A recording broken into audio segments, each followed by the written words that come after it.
আজকে করব এটাকে পরিষ্কার। এখনকার এই টাইপের পুতুলগুলোর পেছন দিকে এরকম চেন দেয়া থাকে, যেটা দিয়ে ভিতরের ফিলারগুলো বাইরে বের করে এনে সহজে এটাকে ধুয়ে দেওয়া যায়। তবে চেনের রানাটা ছেলে কোথায় হারিয়ে ফেলেছে, আর হারিয়ে ফেলার পর আমার কাজ কমানোর জন্য এই গলার দিকটা ফাটিয়ে রেখেছে, যাতে তুলোগুলো বের করার জন্য আমাকে খাটনি না করতে হয়। এই সমস্ত পুতুল পরিষ্কার করতে গেলে আমার বেশ কয়েক বছর আগের কথা মনে পড়ে যায়। ভাইয়ের অন্নপ্রাশনে পাওয়া গোলাপি আর সবুজ রঙের বড় টেডিটা কয়েক বছর একেবারে কালো হয়ে গেছিল, ক্লিন না করে আর রাখাই যাচ্ছিল না। তখন সিদ্ধান্ত নেওয়া হলো যে এটাকে ধোয়া হবে। এই টাইপের পুতুল আমাদের বাড়িতে আগে ছিল না, তাই জানাও নেই এগুলোকে ক্লিন করে কিভাবে। আর তখন পেছনের দিকটায় চেনও দেওয়া থাকতো না। ছোট পিসি না সেজো পিসি কেউ একটা পুরো আস্ত পুতুলটাকেই ধুয়ে দিয়েছিল। বাই দ্য ওয়ে, এই জলটাকে দেখে ভয় পাওয়ার কিছু নাই, এটা আমাদের কলের জল, আর এই পরিমাণ আয়রন নিয়ে আমাদের কাজ করতে হয়। এইগুলো ক্লিন করার জন্য ইজি, আর না হলে শ্যাম্পু ইউজ করলে সবচেয়ে ভালো। একটা এরকম বড় টেরির জন্য 2 পাতা শ্যাম্পু এনাফ হয়, তবে এখানে আরো একটা ভিজিয়েছিলাম, তাই আমি 4 পাতা শ্যাম্পু দিয়েছিলাম। আর এটাকে এইভাবে মোটামুটি 10-15 মিনিট ভিজিয়ে রেখে হালকা হাতে ধুয়ে শুকিয়ে নিয়েছিলাম।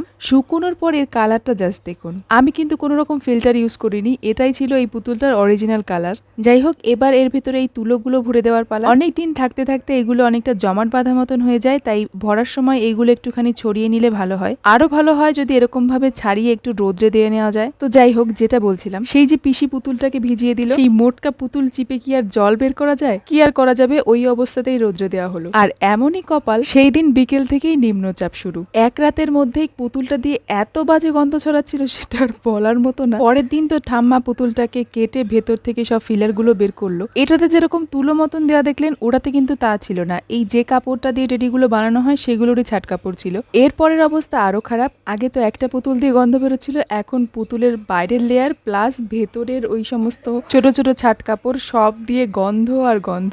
এই অবস্থা প্রায় সপ্তাহখানেক চলেছিল। তারপর ওগুলোকে ওই পুতুলটার মধ্যে দিয়ে ভরে পুতুলটাকে সেলাই করে একটা প্লাস্টিকে পুরো সিল করে দেওয়া হয়েছিল। যাই হোক, অনেক বকবক করলাম। ভ্যাকিউম ক্লিনার ছাড়া এর থেকে সহজ পদ্ধতিতে যদি এগুলো ক্লিন করা যায়, প্লিজ আমাকে জানাবেন, ভীষণ হেল্প হবে।